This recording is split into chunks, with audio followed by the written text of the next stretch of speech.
So here we're going to be starting the color grading, and all the color grading files you can find in this folder, color grading.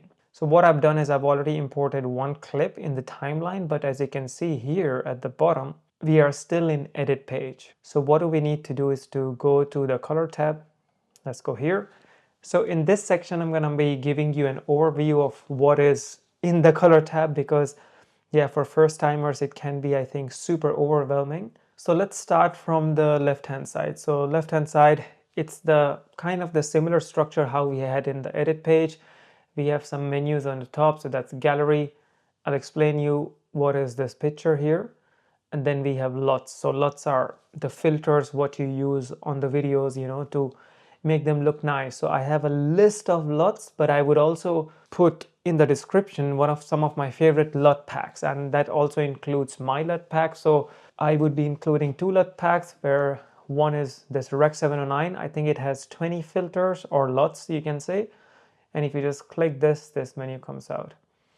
I would be, putting the Rec 709 in the description, and then I would also put the LCO LUT pack. That's my personal LUT pack. So what happens is that as soon as you just bring the mouse on these LUTs, that already gives us a preview of how the image would look. But we're going to be going in detail about LUTs, how to use LUTs, how to make your own LUTs later. So don't worry about that.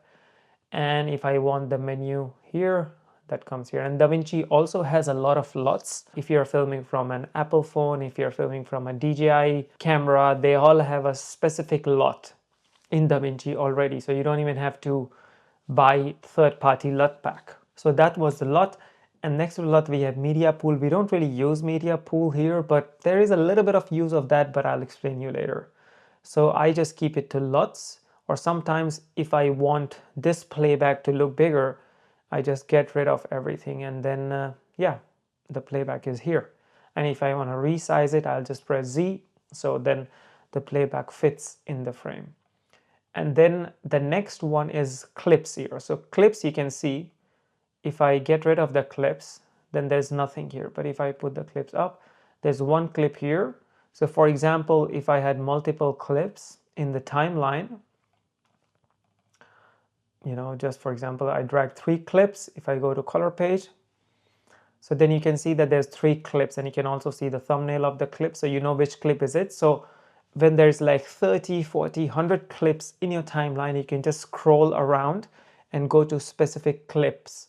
And you can also copy and paste the settings on all the clips at once, or on specific clips, you know. So I'll explain you all that later, but that's clips for you.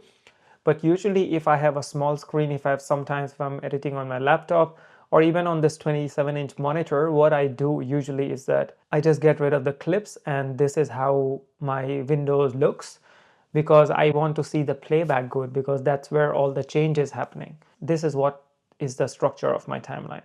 And this is of course the zoom level. I'll explain you what these things are, what these options are. That's not really important now.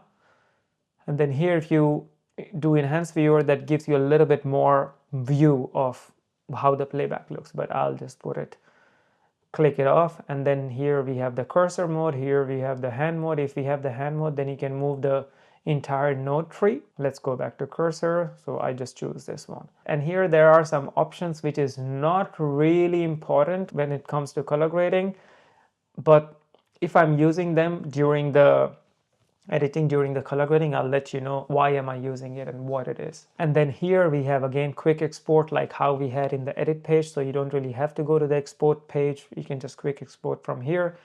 And this is the timeline view. So you can see that we have this clip here, there we have this clip here. So there are 3 clips. And if I show you another timeline, then we had the timeline here from our last project. So you can see the entire timeline, but for me, it's not really clear, like where I am. I'm a bit lost when it comes to the timeline here. So I would just go to my color grading project. So yeah, that was the timeline, and here we have nodes. So I would just get rid of the timeline, because you can see the timeline is on now because it's white, and there's also timeline here. So I'll just get rid of it. And here we have nodes. So nodes are, I'll explain you what nodes are. That is like, yeah, the most important part when it comes to color grading. So that's how you can show the node, and same as effect. So there's a lot of effects how we had in the edit tab. All the effects were on the right hand side in the inspector panel, and I'll show you the most important one. Sometimes a lot of effects are also not in the free version. So yeah, if you're using free version, there are a lot of things which you cannot do in color grading, but you can still achieve a really good film quality look. So don't worry about that. But for studio users, I have a dedicated sections. I have a lot of dedicated sections for studio users, because there are some really crazy tools in DaVinci which no other platform has, and I'm gonna teach you all that later. And like, I use those tools all the time. So, and also for free users, if you're really serious about video editing and color grading, I would really recommend you to invest in buying the full version of DaVinci Resolve. It is just so good. But yeah, that was effect. So if I don't want the effect, I'll just put it like this. And then lightbox is, if I had like 100 clips here, so lightbox gives me an overview of how my entire project looks, how the colors are looking in all the clips, because they show this thumbnail. So I'll get rid of lightbox. So that was it. And then here we have something which is not really useful. These two dots are really useful. So one dot, if you see here, this dot is representing the node diagram of just this clip. And this dot will be showing the node diagram of the entire timeline. So say, for example, in my entire timeline, all the footage looked a bit yellow. And if I want to correct it by, changing the white balance, I can just change the white balance of the timeline so that that setting is on all the clips. A lot of times my mirrorless camera has this really sharp look. So in the end, when I'm done editing, in the timeline view, I would just make one node, and then I would reduce the sharpness so it looks a bit, bit kind of film-like image. So if you want to put any setting on the entire timeline, you go on this dot and make your own node tree, and yeah, put the settings in the timeline. So I would go to the clips now, and here you can also change here, clip, and then this, you can change the size of the node, because sometimes it can get a bit confusing if you have like, I think 10 or 15 nodes, then it gets confusing. You want to really see which node is doing what. So that's what you can change here, the zoom size. So yeah, that was the top portion of the color page in DaVinci Resolve 19. Let's move here to the bottom portion. So this is the most important part, color wheels, primary color wheels. You can see here, primary color wheels. This is the most important part of DaVinci. So let's start with this panel. So here what is happening is, this would just give me a bit of information about which camera is it shot at, what is the color temperature, if you have studio version. So that's not really important. We don't do color matching as well. That is too advanced, so we really don't use it now. We have color wheels. This is the place where we have primary color wheels. With these color wheels, you can change the exposure of the overall image.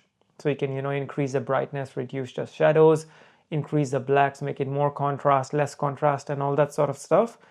And then you can also change the look of the image. So for example, you might have seen in movies like Joker or movies like Dune, they have like, in Joker, they have like really kind of cinematic green bluish look, teal and orange kind of look. And in Dune, you might have seen that they have this really cool yellowish look on the entire image. That we can do with gain, gamma, and lift color wheels. So that's when primary color wheel is important. And then we have temperature, white balance, all these things I'm going to be going in depth in the upcoming section. So that was primary color wheels. Then we have HDR color wheels. We don't use it much, but we use it for something really specific, which I'm going to show you later. And then we have RGB mixer. So this is kind of the same representation of how my primary color wheel looks in this format. And then we have some motion effects. Then we have noise reduction. I'm going to show you how to do noise reduction in DaVinci Resolve. So yeah, there are some tools here. And then we have custom curves. So custom curves, we can change the curves here. If you're doing photo, video editing, you have custom curves in all the software. So that's where custom curves are. I'll just reset it. So just press this. We're going to be doing a lot of things in custom curves. And you would see that every time if I'm here changing these menus, there are also a lot of things here. So it's like kind of a sub menu. So we have primary color wheels, then we have this representation of color wheels, Then we have log color wheels, which we don't really use much. If you were editing in Premiere or other editing software, you might have seen highlight, mid-tone shadows, but in DaVinci we mostly use the gain, gamma, and lift color wheels. And then once we go to the custom curves, there's also a lot of different types of curves. There's hue versus hue, hue versus saturation, luminance versus saturation. It's a lot of curves. You have to use some of these, but I would really go in depth of how to color grade an image with the curves. So that's also my favorite part. So yeah, I would just go in depth about that, so don't worry about it. And then we have color slice. So this is the latest addition in DaVinci 19. And yeah, it's a really cool tool, but yeah, I would show you later. And then we have color warper, hue saturation. It's kind of like a spider web thing. A lot of people use it, a lot of people don't use it. So yeah, I don't really use it, so I wouldn't be going too much in depth, because I think that the tools what I have already learned in DaVinci, that already gives me such a cool look, all the desired look, that I don't really feel like I have to, use more tools to get the same output. So why would I make my life complicated, and why not achieve the look in the easiest possible way? So that's why I don't use it. Then we have qualifier tool, really cool tool, explain you later. Then we have windows. So for example, if I want to just choose this window and change the size or so, that can be done. And then what happens with these windows is that, say for example, if I chose a circle, and if I want to put an effect just in this area, then I can make a circle around it and put that effect there. For example, if I want to increase the brightness, I can just increase the brightness in these areas selected. So that's where a window tool comes in handy. So I would just delete that, and we're going to be using that in the upcoming section, so don't worry about it. Oh, hang on, I have to reset it. Now it's all gone.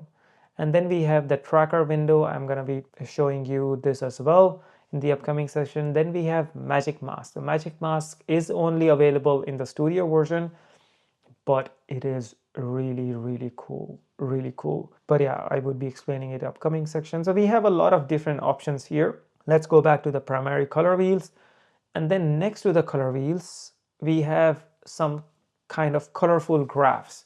If you don't see this graph, then you go on the right section. Sometimes you might just have this. Sometimes you might just have the vector scope.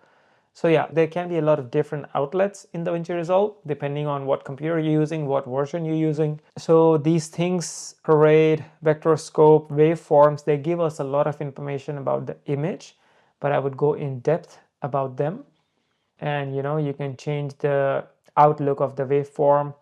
If you just want Y, if you just want CBCR or RGB, you can change the waveform structure. I usually keep it to parade, because that gives me a good information about the reds, the greens, and the blues in the image. It sounds really complicated, but I'll go through it in detail. Yeah, there are a lot of tools in color grading page, but you don't need to know all of them. But whatever you need to know, whatever tools are there, they would just help you so much to make the color grading process super easy and super practical. And what else do we have? We have some keyframing, so you can also do keyframing in certain clips. So for example, if you want certain number of shadows at one point, and then for example, if the sun comes and you want to reduce the shadows, you can do that as well by keyframing, but I would explain it in details later.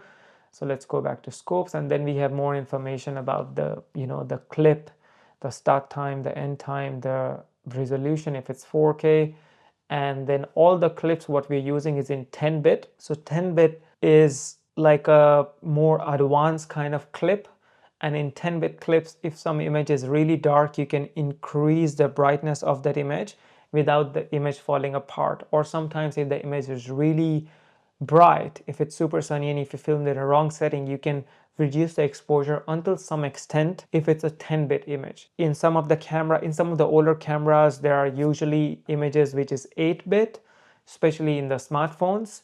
But the new iPhones or the new Samsung, they all film in 10-bit. So you can check the information of the footage what you have.